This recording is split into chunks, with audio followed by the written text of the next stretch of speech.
Graça e paz, queridos. Vamos aprofundar um pouco mais hoje no ministério pastoral, um ministério onde somos chamados para servir.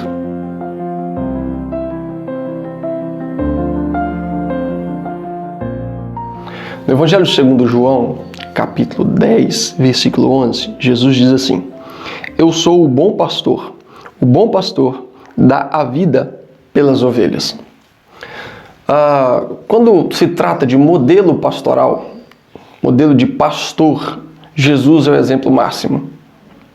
E eu quero aqui abordar uma passagem muito conhecida, que é a passagem onde Jesus lava os pés dos seus discípulos. Está registrada lá em João, capítulo 13, onde Jesus, na última ceia, ele toma uma bacia e lava os pés dos seus discípulos.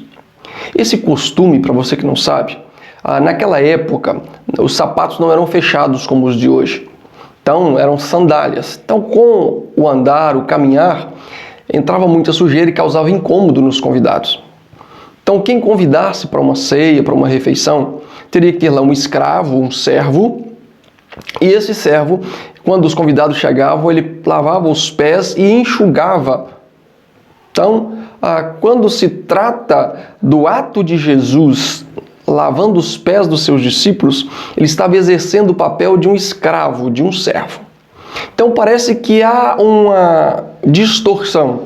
Como pode Jesus ser o bom pastor e assumir o papel de escravo, de servo?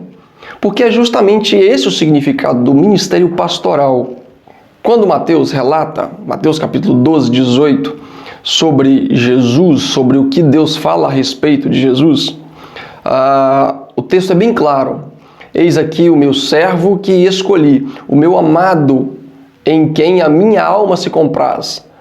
Farei repousar sobre ele do meu espírito. Ele anunciará juízo aos gentios.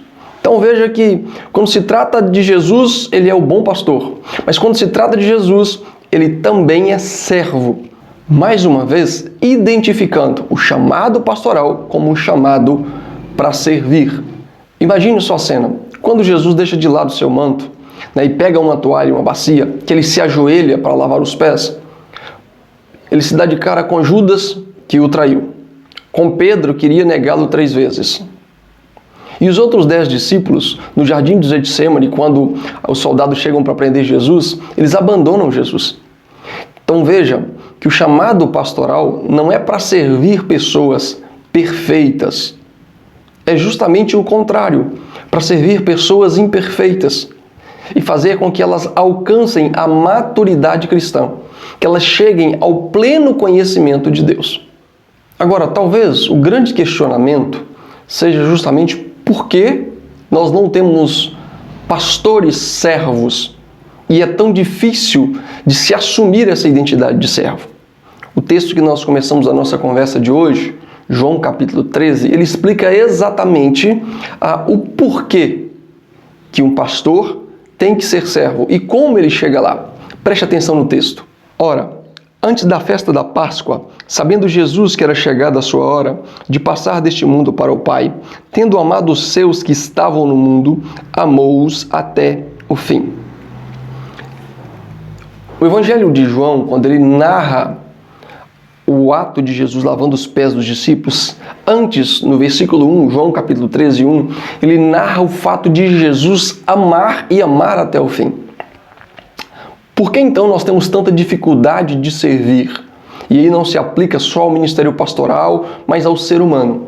Porque só é possível servir se primeiro você amar. Essa é a principal razão pela qual o ministério pastoral não é uma profissão. Não deve ser encarado como uma profissão. Muitos têm se frustrado justamente por isso. Tem uma série de exceções em outras profissões e aí começam a olhar para o ministério pastoral como uma válvula de escape. E não é isso, não se trata de uma válvula de escape. Pelo contrário, o ministério pastoral você deve ter todas as portas abertas. Mas você ama de tal fato, o fato de cuidar de pessoas, o fator de cuidar das ovelhas de Cristo, que você não quer passar por outra porta, você não se vê fazendo outra coisa, a não ser cuidando de gente, cuidando de pessoas. Se de fato o pastor tem o coração no reino, Se de fato ele foi chamado, a principal característica dele é amar. Ele ama incondicionalmente. Pessoas imperfeitas, como Cristo se ajoelhou e lavou os pés de 12 discípulos imperfeitos, extremamente complexos. Então, o ministério pastoral é aquele que é chamado, vocacionado, para ensinar, para alimentar o rebanho de Cristo, as ovelhas que Cristo nos confiou. De que forma? Com amor, sempre disposto a servir.